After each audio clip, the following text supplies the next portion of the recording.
네, 지금 아시아 증시가 조금 쉬어가는 분위기네요. 코스피 코스닥 약보합, 일본 니케이 지수 마이너스 1%, 중국 증시도 약보합권 출발입니다. 김동섭의 인사이트입니다. 안녕하세요. 안녕하세요. 미국과 연관된 이슈들이 다 대기되어 있기 때문에 이게 예측할 수 없는 시나리오이기 때문에 이게 분석하기가 되게 쉽지 않을 것 같은데 어떻습니까? 사실 이번 상승은 이제 무역 협상에 대한 이슈가 있었고요. 또 금리가 이제 동결될 거다. 이 두 가지인데 무역 협상에 대한 것은 사실은 그 내용이 없어요. 그 내용을 정확하게 알 수가 없이 그냥 타결 뭐 이런 식으로 나오고 타결 가능성 뭐 이렇게 나오고 있는데 이게 좀 사실 굉장히 고민되는 건 사실이고요.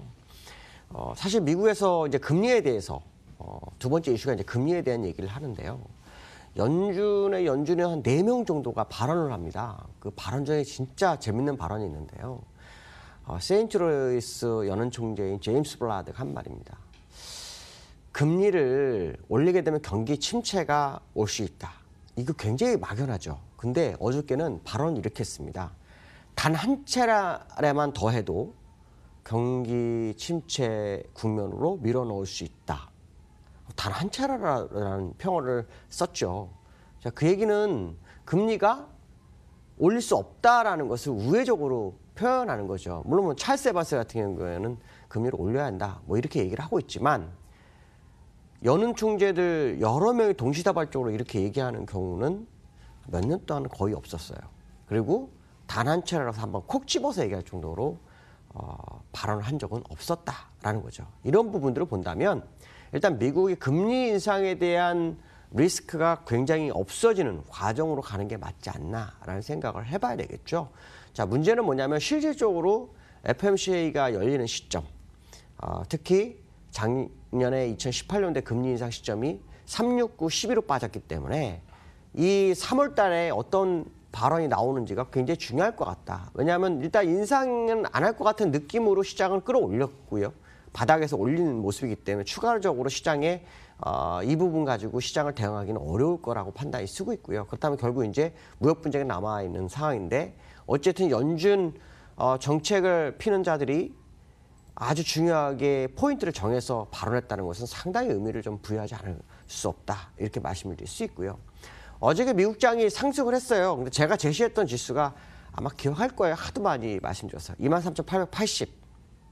장중한 때 100포인트 올라갔다가요. 종가는 재미나게도 10포인트 밑에서 끝났습니다. 그러니까 정확하게 23,879. 그러니까 1포인트네요. 10포인트가 아니라. 여기 딱 끝났는데 이제 중요한 건 뭐냐면 이제부터가 진짜입니다. 왜냐하면 제가 무역 분쟁이 타결이라고 그랬으면 사실은 정말 급등 차트가 하나 딱 터지면서 거기서 약간 눌러주면서 방향성을 잡아줘야 되는데 슬금슬금 올랐거든요. 그 재료로. 근데 타결의 내용이 정확하게 모르니까 아마 이렇게 기대치를 조금씩 올린 거 아닐까 뭐 이런 생각이 드는데요. 어쨌든 중요한 변곡점 숫자에 도달한 것은 사실이다. 이번 주까지 지켜보자 알았는데 이번 주까지 지켜보는 것은 사실은 완전히 돌파하는 거에 대한 부분입니다. 완전히 돌파한 것까지 확인하고 싶은 생각이 있었는데 그렇지 못한 상황으로 가는지 이제 그 부분을 봐야 된다. 기술적으로 보시면 이제 기준선 수평구간을 딱 끝냈습니다.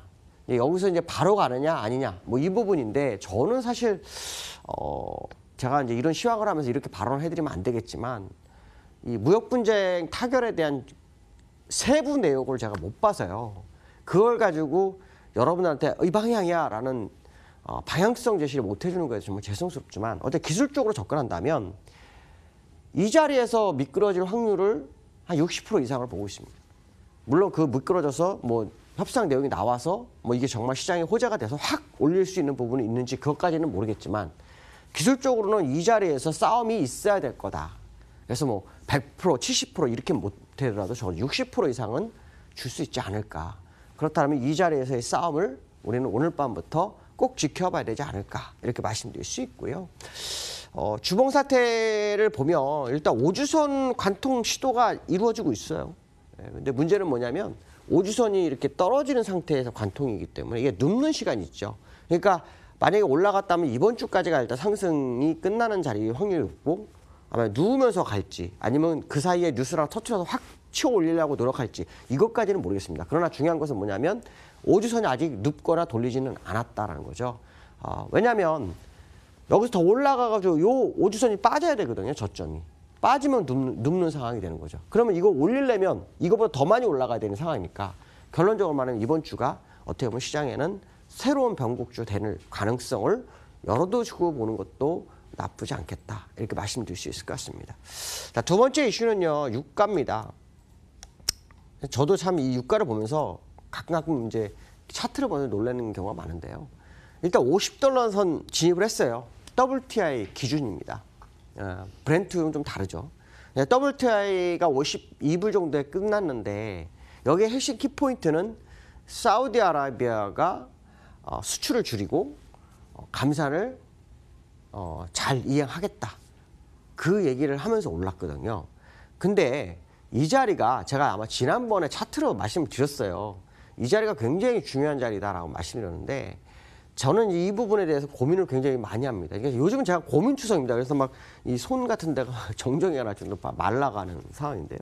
왜 그러냐면 여기서부터는 주가가 많이 빠졌다가 침체 때문에 빠졌던 자리고 여기서부터 이제 올리기 위해서 공급을 줄이는 상황이었어요. 그럼 지금 이 자리에서는 공급으로 올리면 안 돼요. 수요로 올려야 돼요. 경기가 살아난다는 거 수요로 올려야 되는데 지금 시장에는 어떤 얘기가 나오죠? 경기 침체가 얘기가 나오면서 공급을 줄이는 올리는 거예요. 그러니까 이거를 100% 신뢰를 솔직히 못하는 상황이죠. 근데 이제 차트상으로는 제가 선을 그어놨던 거예요. 한 번도 이건 지운 적도 없고 건드리지도 않습니다. 그래서 제가 항상 제 이 노트북은 건들지 않기를 좀 바라보면서 항상 보는데 여기 보시면 정확하게 여기서 찍고 올라가고 양봉을 세웠죠. 그러니까 이거를 보면 굉장히 좋은 차트가 만들어진 거 아니냐라는 생각을 할 수 있죠. 그런데 문제는 뭐냐면 이걸 만드는 자리가 공급으로 만드는 게 아니라 수요로 만들어야 되는데 그렇지 못한 게 불안하다. 이런 생각을 한번 해봐야 될 것 같고요. 또 하나는 제가 아마 차트상으로 보면 유가의 흐름대로 주가가 갈 거다. 그런데 유가는 많이 빠졌는데 주가는 많이 안 빠졌어요. 미국이요. 실질적으로는. 그런데 유가 올라오면서 다시 주가 같이 올라오죠. 그러니까 지금 연동하고 있는 상황이다라고 보시면 됩니다. 그러니까 유가가 정확한지 안 한지에 따라서 미국 시장도 방향성이 나올 거다라는 생각을 해봐야 될 것 같고 다시 한번 말씀드리지만 43불을 깨트리는 모습이 월봉상으로 나오면 위험하다라는 생각을 해봐야 될 것 같습니다. 자, 세 번째 보도록 하죠. 자, 세 번째 이슈는요. 2060 안착을 했는데 지금 깼네요. 근데 사실은 이게 아마 여러분들한테 이번 주에 제가 이제 이 우리나라 시장 얘기하면서 포지션을 계속 말씀드렸어요. 포지션을 말씀드리면서 무슨 얘기를 했냐면 265 올라가면 265 그래서 만기라는 불기둥은 없을 것 같다. 200 근데 어저께 올랐었죠. 40%. 저도 깜짝 놀랐어요. 근데 진짜 265까지 갔어요. 근데 지금 코스피 기준으로 지금 264.90이거든요. 결제는 코스피 200으로 봅니다. 근데 지금 상태로 보면 지금도 역시 계속 매도입니다. 265. 외국인 매도가 있습니다. 외국인. 기관은 풋을 삽니다. 그럼 이거를 보면 일단 아침에 267을 가려고 할 때 이익 실현을 들어왔고 누적으로 보면 기관은 지금 262를 가야 아주 좋습니다. 외국인은 262.5가 콜이 나는 정도 선에서 끝날 확률을 좀 열어두고 보셔야 된다. 그 얘기는 무슨 말이냐면 지수가 2060을 안착을 못할 확률을 일단은 봐야 되고요. 물론 그거는 이제 중국과 미국의 무역에 대한 타결이 나온다는 부분 얘기가 달라질 수 있는 부분이 있지만 어쨌든 중요한 것은 뭐냐면 현재 상태에서는 이 자리가 맥스 자리로 보이는 그런 자리가 아닐까라는 생각을 해봐야 될 것 같고요. 문제는 뭐냐면 제가 우려하는 게 지금 현재 수급으로 보면 기관 팔고 외국인 현물 삽니다. 요거 하나밖에 없거든요. 근데 이 외국 현물이 오후 되면서 바뀌는지를 봐야 됩니다. 만약에 바뀌어서 물량이 많이 나오면 그동안 산 물량이 어저께 제가 우려로 말씀드렸죠. 제 개인적 생각이라면서 말씀드린 것 중에 하나는 폭탄 물량이 나오는지 이게 관전 포인트가 될 것 같다. 그래서 이 부분을 좀 보시면서 오늘 만기를 좀 대응하시면 큰 문제는 없지 않을까 이렇게 말씀드릴 수 있을 것 같습니다. 오늘 여기까지로 하겠습니다. 감사합니다. 네, 준비한 시장 공감대는 여기까지입니다. 문재인 대통령의 신년 기자회견이 오전 중에 진행 중인데요.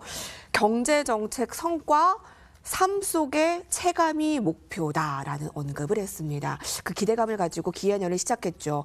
국민들이 체감할 수 있는 경제정책, 그걸 그 어느 때보다 기대하고 있습니다. 저희 내일 이 시간 뵐게요. 시청해주신 여러분 고맙습니다.